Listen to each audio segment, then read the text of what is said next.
RW 11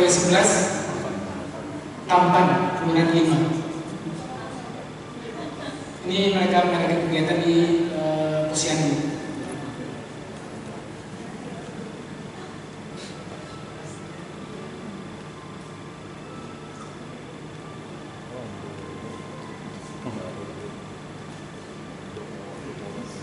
Yogyakarta.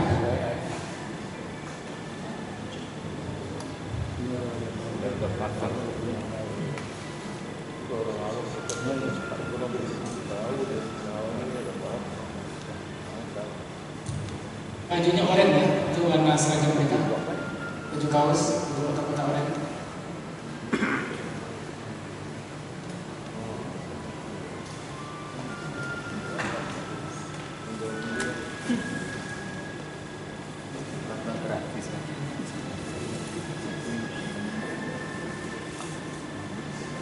Ini bakti sosial di lingkungan.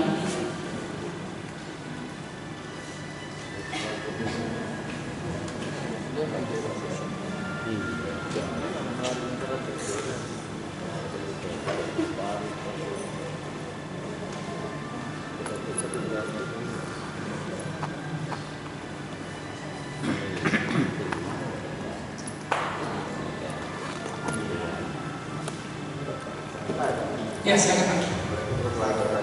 Waalaikumsalam. Lanjut lagi. Tapi bagaimana tanggapan komunikasi atau pemerintah kepada Betawi? Terima kasih. Lanjut ya. Video dilanjutkan.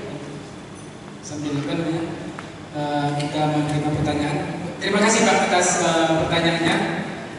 Di Aceh pada bulan Januari 2015 Majelis Permusyawaratan Ulama Aceh sudah mengeluarkan fatwa terhadap kelompok ini. Pertama, siapa yang masuk ke kelompok ini adalah hukumnya murtad. Kemudian siapa yang berpartisipasi terhadap kegiatan-kegiatan yang diselenggarakan oleh Gafatar, hukumnya itu adalah perbuatan yang mungkar. Itu fatwa yang dikeluarkan oleh Majelis Ulama Aceh pada bulan Januari 1 tahun yang lalu. Tetapi untuk Majelis Ulama Indonesia Pusat sepertinya terlambat. Kenapa? Karena tidak merespon dari apa yang disampaikan oleh Majelis Ulama Aceh ketika itu. Sudah berselang 1 tahun, belum ada juga penegasan secara langsung dari Majelis Ulama Pusat.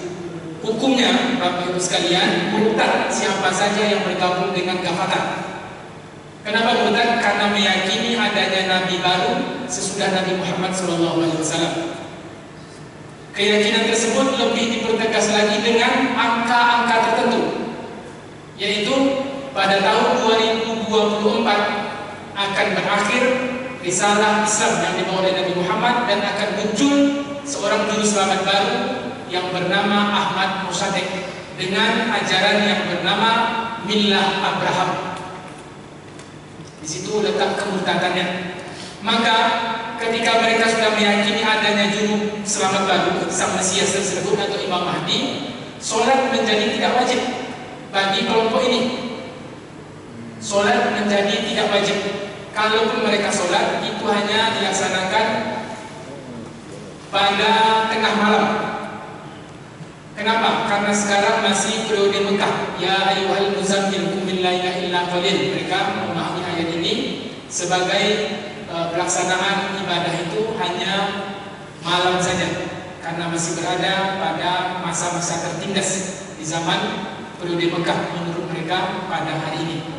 Tidak mewajibkan sholat dan hal-hal yang lainnya yang berhubungan dengan ibadah seorang muslim.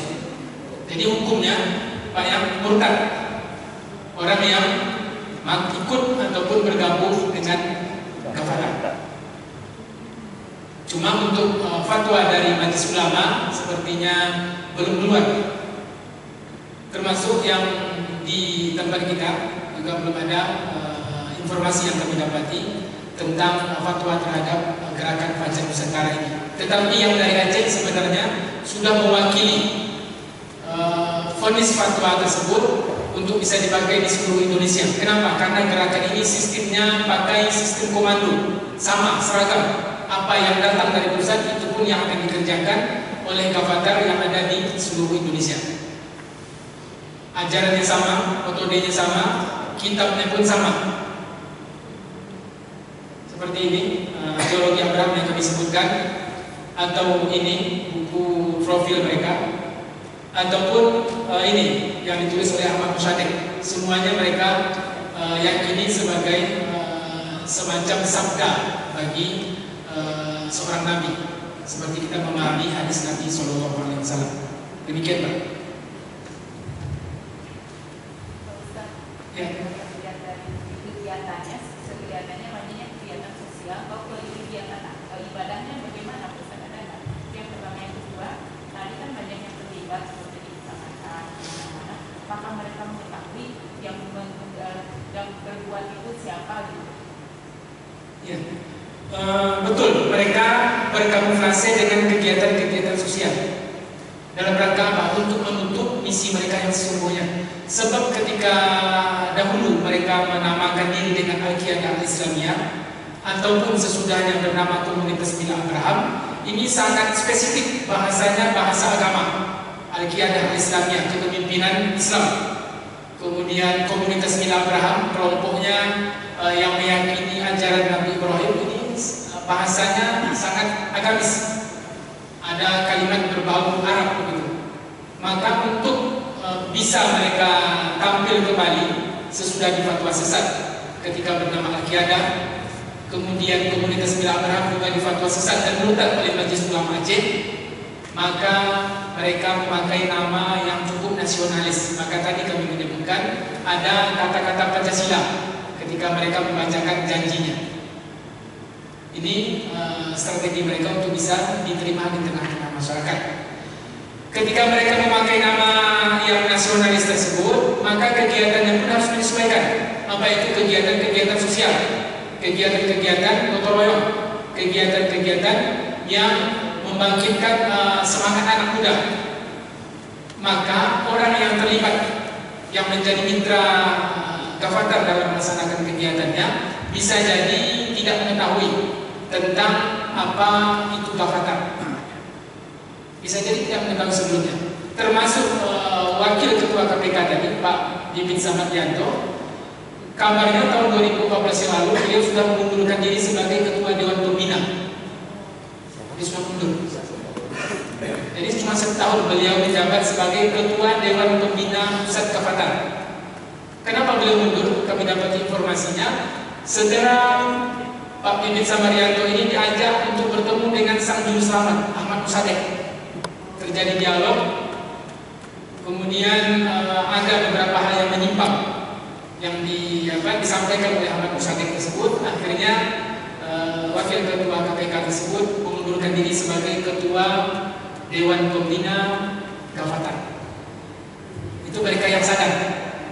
Jadi beberapa kegiatan tadi di Posyandu ataupun di beberapa kecamatan, tidak hanya di Bukit Raya, Bapak Ibu sekalian, di Kampar pun mereka mengadakan kegiatan. Di siang pun ada. Bisa jadi itu tidak mengetahui hakikat gerakan Fajar Nusantara. Demikian. Selain pendanaan STRN, pendanaan STRN bisa mengetahui dari mana? Nanti kita bisa mengetahui dari mana sumber dana kegiatan mereka ini. Kegiatan pendanaan mereka sebenarnya lebih ditekankan kepada para anggota. Ditekankan dipungut dari iuran anggota. Bapak Ibu mungkin pernah mendengar dahulunya ada kelompok-kelompok yang menghalalkan untuk mengambil harta orang lain dengan istilah fa'i ataupun dengan istilah untuk berjuang membela agama.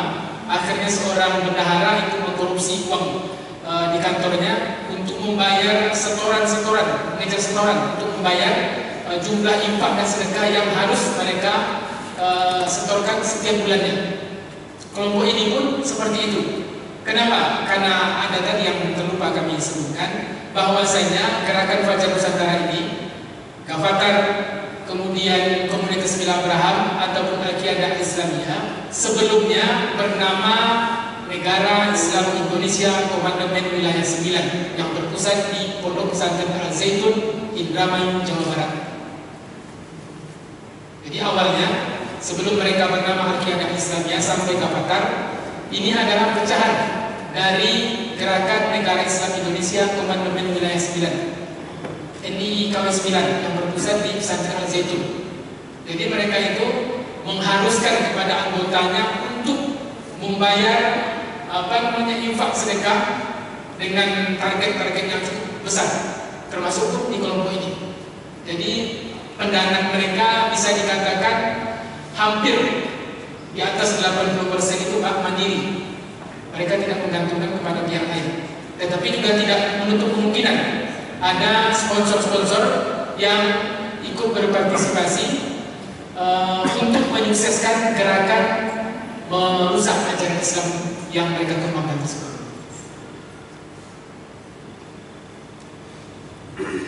Jam 9.30 yang masih ada silakan. Kalau untuk di Pekanbaru sendiri, markas besar mereka di mana, Ustaz?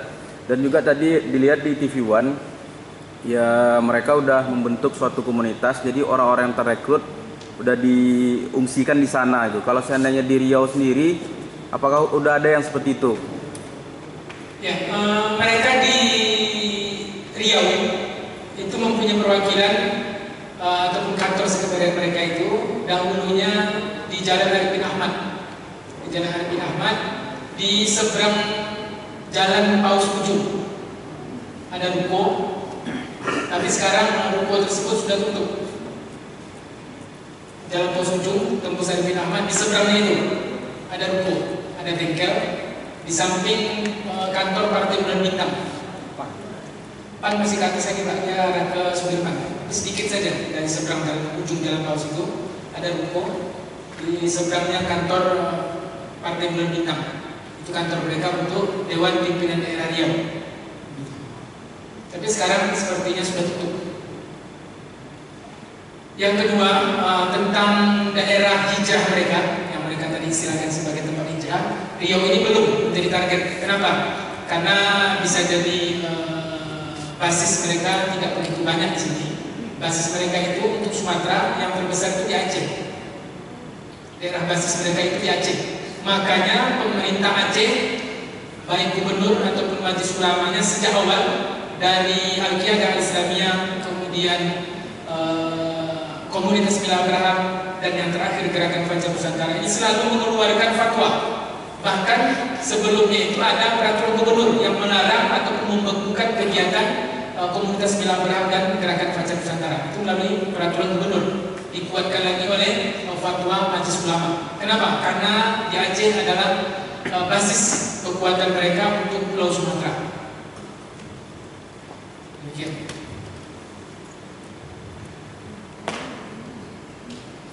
Ya, silakan. Banyak sekali mereka sudah mengadakan kegiatan-kegiatan bakti sosial. Mereka dapat sumber dana dari mana? Ya, seperti yang tadi terlewat ya. Pendanaan mereka itu hampir 80% itu mandiri, dana mandiri. Dan ini mereka istilahkan kalau bahasa kita dana jihad. Dana jihad. Jadi nanti kalau sudah futuh itu, kalau sudah gol Indonesia ini menjadi wilayah kekuasaan mereka, maka mereka lah yang akan nanti diangkat menjadi pejabat. Jadi siapa yang paling banyak berkorban pada hari ini, itu doktrin yang mereka sampaikan ke para anggotanya, maka dia pula yang nantinya akan mendapatkan kue-kue tertentu, kue-kue kekuasaan ketika mereka sudah futuh, atau pada tahun 2024 mendatang akan mendapatkan jatah kemenangan tersebut melalui apa? Melalui harta yang mereka sumbangkan untuk kesuksesan gerakan Fajar Nusantara. Jadi lebih kepada dana-dana mandiri. Kalaupun itu ada dana lain, memang tidak menutup kemungkinan, tapi sangat kecil. Dan kemungkinan lain adalah adanya sponsor yang memang setuju dengan gerakan ini sebagai sarana untuk merusak citra Islam dan kaum muslimin.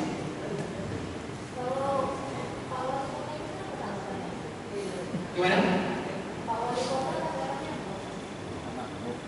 Kalau untuk Riau itu belum ada, baru kami dapati di berita online itu tanggapan dari Ketua RI Pak Profesor Muhammad Nazir untuk mewaspadai gerakan ini.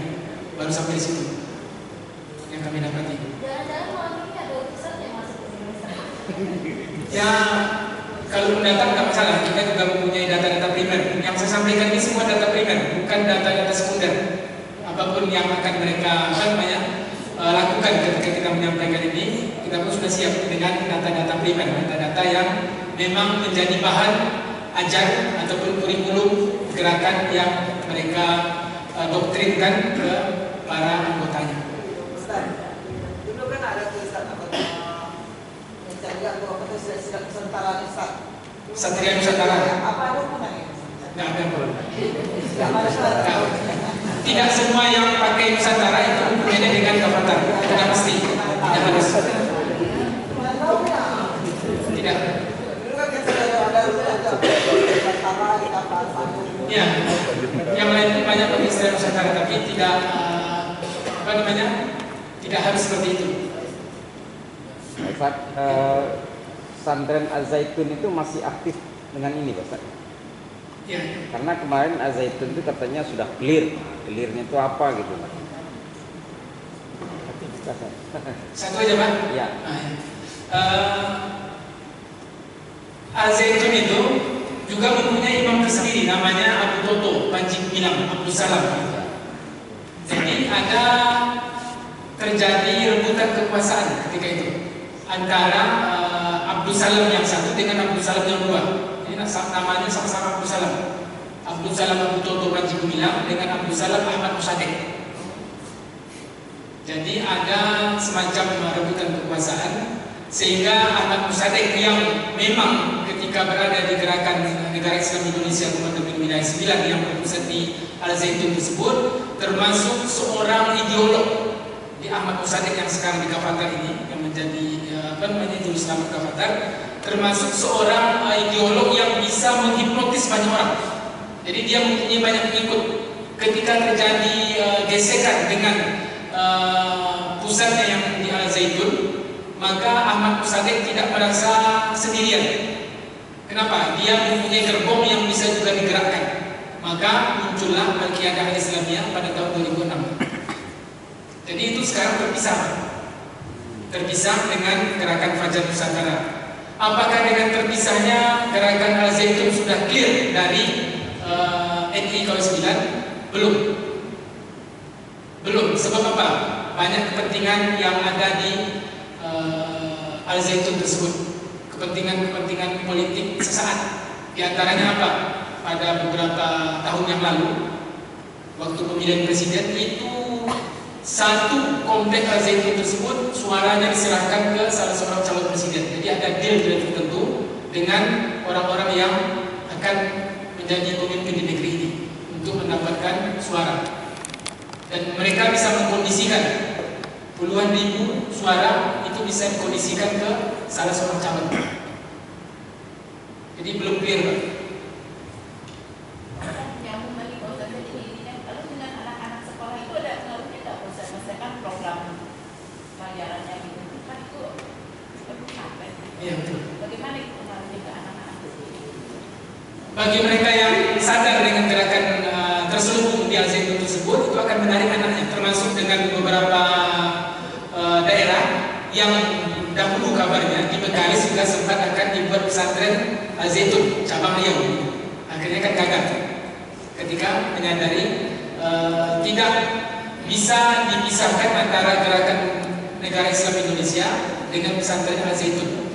Jadi bagi mereka yang menyadari akhirnya akan menarik anaknya dari pesantren tersebut. Dan juga dari Malaysia kabarnya juga memutuskan hubungan santri-santri mereka yang berasal dari Malaysia kemudian ditarik lagi oleh para orang tuanya. Jadi tidak bisa dipisahkan, Bu ya. Kalaupun itu mereka berusaha untuk membiarkan antara gerakan dengan kurikulum yang ada di Al-Zaitun, bisa saja untuk mengelabui banyak pihak. Tetapi pada intinya itu adalah umul quronya Negara Islam Indonesia. Umul quro itu ibu kota. Ibu kotanya pusat kegiatan NII Komandan Wilayah 9 yang ketika itu sesungguhnya berpusat di Jakarta. Umul quro ini ibu kota negara di negara Islam Indonesia punya ibu kota di Jakarta, dan basis kaderisasinya mereka arahkan ke Al-Zaitun. Kita masih ada pertanyaan, tetapi kita batasi sampai jam berapa maksudnya? 10. Ya. Ya silakan. Tadi kita lihat Ustaz terang tadi kan dari 144 orang. Ya. Sekarang kan berkembang ada 3.000 orang. 3.000 orang. Di mana daya tertariknya orang sama itu Ustaz? Ustaz, tambah Ustaz. Satu. Dari lihat apa yang Ustaz jelaskan tadi, kira-kira mereka ada punya ciri khas nggak? Yang akhirnya kita tahu, oh mereka itu gafatar gitu. Yang kedua, secara otomatis ketika mereka belajar tentang ilmu-ilmu yang mereka kaji, apakah mereka menggunakan tempat ibadah atau hanya rumah-rumah saja? Baik. Tentang daya tarik magnet ini saya kembalikan saja kepada surah Maryam ayat yang ke-59. Kalau kita lihat dari perspektif Al-Quran, fakhalaqa min ba'di khalfun adaa'us shalah wattaba'us syahawat fasawfa yalqawna ghayya. Akan muncul nanti generasi yang memperturutkan hawa nafsu, kemudian meninggalkan sholat, maka niscaya mereka akan sesat. Jadi secara umum bisa kita simpulkan yang menjadi sasaran gerakan gafatar ini adalah memang orang yang malas sholat. Jadi orang yang jarang ke masjid itu akan mudah terserang oleh virus gafatar. Kenapa? Karena mereka memfasilitasi orang yang tidak sholat tersebut dengan hanya sholat 1 kali saja sehari semalam. Itu kalau kita kembalikan ke perspektif Al-Quran secara umum. Jadi orang yang tak sholat itu memang menjadi sasaran empuk gafatar. Itu yang pertama. Yang kedua, mereka memang mempunyai semacam cara untuk bisa menghipnotis seseorang. Hipnotis maksudnya cara petik, bukan mengambil uang kemudian mengambil perhiasannya. Tidak seperti itu. Yang saya maksud adalah seperti trik-trik tertentu yang dilakukan oleh perusahaan-perusahaan multilevel untuk bisa menjual produk. Ada Bapak Ibu pernah tahu training multilevel marketing? Itu dia bisa mendoktrin seseorang. Ketika doktrin tersebut sudah masuk, orang ini juga akan mempunyai kekuatan baru untuk bisa menularkan virus tersebut ke orang lain. Jadi bergerak secara berantai. Atau seperti doktrin yang disampaikan kepada sales-sales yang datang dari rumah ke rumah, door to door. Dia akan berusaha untuk mengajak kita berbicara. Kita tolak sebentar Pak. Dia akan mengajak kita terus. Ketika kita layani, maka akan masuklah berbagai macam cara yang pada akhirnya kita bisa jadi tertarik dengan produk yang ditawarkan. Itu banyak metode-metode yang mereka pakai dalam merekrut anggota. Itu contohnya. Jadi ada semacam cara-cara tertentu yang dikhususkan bagi para dai, kalau bahasa kita ini kembali ke fakta itu untuk merekrut orang lain. Itu Pak, cara mereka merekrut anggota. Yang untuk mereka ciri-ciri sama ciri-ciri orang tersebut sangat nasionalis. Bahasanya kalau yang periode sekarang kepada ini mereka pakai bahasa Pancasila, kemudian ketuhanan yang Maha Esa, kemudian kejayaan Nusantara, bahasa-bahasanya sangat bahasa umum, bahasa-bahasa universal. Tapi yang yang menjadi ciri khas tersebut adalah mereka memakai istilah salam sejahtera, tidak assalamualaikum. Salam sejahtera. Ini kami dapati ketika acara di Arena tersebut. Salam sejahtera, kemudian PTSA. Kalau ada di media sosial melihat kalimat PTSA, itu orang gafatar. Artinya apa? Puji Tuhan semesta alam. Atau puji Tuhan. Jadi belum orang bisa jadi orang tersebut pakai jilbab, cuma dia mengucapkan kata-kata puji Tuhan. Puji Tuhan ini mungkin dalam pandangan kita itu adalah ucapan orang-orang Kristen. Tetapi orang berjilbab pun, anggota gafatar akan mengucapkan kata-kata puji Tuhan. Puji Tuhan atau PTSA. Puji Tuhan semesta alam. Atau ucapan salam sejahtera. Itu diantara kalimat-kalimat yang bisa mencirikan mereka itu adalah orang-orang Gavatar. Yang kedua tadi Ustaz, dalam proses belajarnya? Oke. Ini lupa tadi kami sampaikan, maaf. Dalam proses belajar mereka ada lembaga pendidikan yang bernama SPR, Sekolah Berbasis Rumah. SPR itu sudah menjadi istilah baru mereka, namanya SPR, Sekolah Berbasis Rumah, homeschooling. Jadi anak-anak, termasuk yang di Jogja kemarin itu ada seorang anak pelajar yang juga menghilang. Itu sangat mungkin ikut kelompok SPR tersebut, Sekolah Berbasis Rumah. Jadi untuk mencuci otak anak-anak anggota Gavatar itu tidak mereka masukkan ke sekolah SD ataupun sekolah-sekolah yang lain yang setingkat, tetapi mereka membuat sekolah berbasis rumah yang memang itu diakui oleh pemerintah dengan syarat-syarat tertentu. Artinya mereka bisa mencuci otak anak-anak yang masih polos tersebut dengan doktrin-doktrin Gavatar. Jadi namanya SPR, Sekolah Berbasis Rumah. Itu lembaga pendidikan mereka. Dan metode dakwahnya memang door to door, datang dari rumah ke rumah, seperti sales yang menawarkan barang, ataupun seperti kelompok dakwah lain yang ciri khas mereka adalah datang dari rumah ke rumah. Itu cirinya. Ya, saya.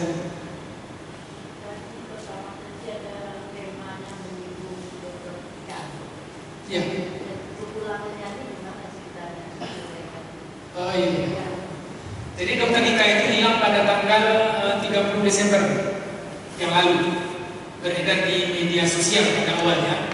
Kemudian diangkat juga oleh beberapa stasiun televisi dan diketahui hilangnya Dr. Nika tersebut di Yogyakarta. Dia orang Lampung. Datang ke Yogyakarta, sampai di sana menghilang bersama seorang anaknya yang masih di bawah umur.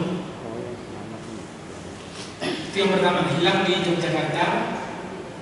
Kemudian aparat kepolisian melacak melalui sinyal HP dan beberapa tanda-tanda lain yang bisa mengarah kepada hilangnya Dr. Ika tersebut. Akhirnya didapati bahwasanya orang terakhir yang bertemu dengan Dr. Ika itu adalah aktivis Gavatar. Aktivis Gavatar Yogyakarta.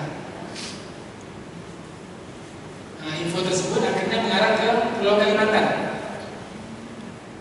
Kemudian Pulau Kalimantan mengarah lagi ke Kalimantan Tengah. Dari Kalimantan Tengah mengarah lagi ke tempat yang lebih spesifik, yaitu Pangkalan Bun. Nah, di Pangkalan Bun itulah dia ditemukan oleh aparat kepolisian ketika hendak katanya mau kembali ke Semarang bersama orang lain yang berasal dari Boyolali, sekitar 3 orang itu, yang kemungkinan ini orang kehilangan jejak, pengikut Gavatar juga tapi kehilangan jejak. Akhirnya bertemu mereka di bandara, ditemui oleh aparat polisi di bandara, akan kembali ke Semarang kalau tak salah informasinya. Kemudian dari sanalah aparat kepolisian langsung membawa Dr. Ika ke Yogyakarta beserta 2 orang aktivis Gavatar tadi yang kabar terakhir kami dapati sudah ditahan.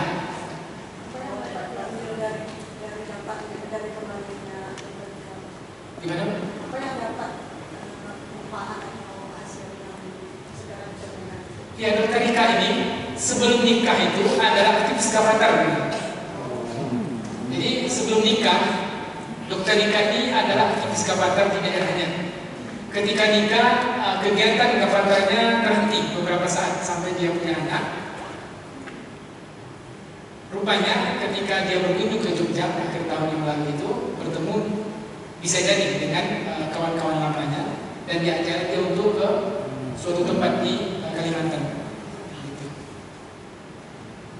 Informasi lain menyebutkan basis mereka hari ini sudah berpindah ke Kalimantan. Ada sekitar 5.000 hektar tanah yang dihibahkan oleh salah seorang kepala suku di Kalimantan untuk menjadi basis kegiatan gerakan Fajar Nusantara. Kalau dahulu itu Aceh, untuk Sumatera dan untuk Indonesia pun kabarnya juga Aceh dahulunya. Akhirnya bergeser ke Kalimantan. Mereka akan mengembangkan sebuah komunitas yang bernama NKSA, Negara Karunia Semesta Alam. Negara Karunia Semesta Alam, Negara Karunia Allah. Itu informasi terakhir yang kami dapati. Ada lagi, Bapak sekalian?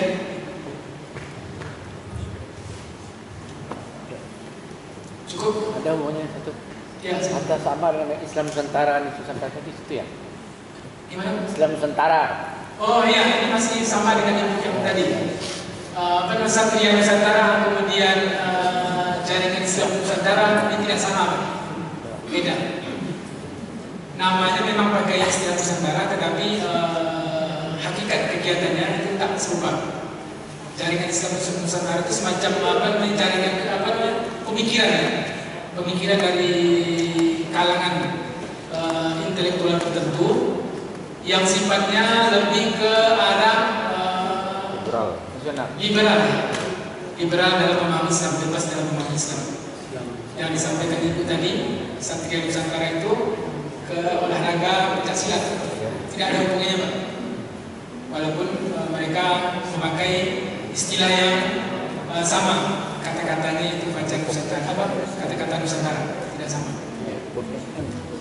Demikian Bapak Ibu sekalian, semoga apa yang kami sampaikan ini menambah wawasan kita untuk mewaspadai gerakan Fajar Nusantara yang hari ini pun mereka sudah sampai di Pekanbaru dan mempunyai daerah-daerah binaan di beberapa kabupaten kota. Semoga kita bisa terlindung dari gerakan yang berujung kepada murtad seseorang ketika meyakini ataupun masuk menjadi anggota gerakan Fajar Nusantara ini. Billahi taufiq wal hidayah. Assalamualaikum warahmatullahi wabarakatuh. Assalamualaikum warahmatullahi wabarakatuh.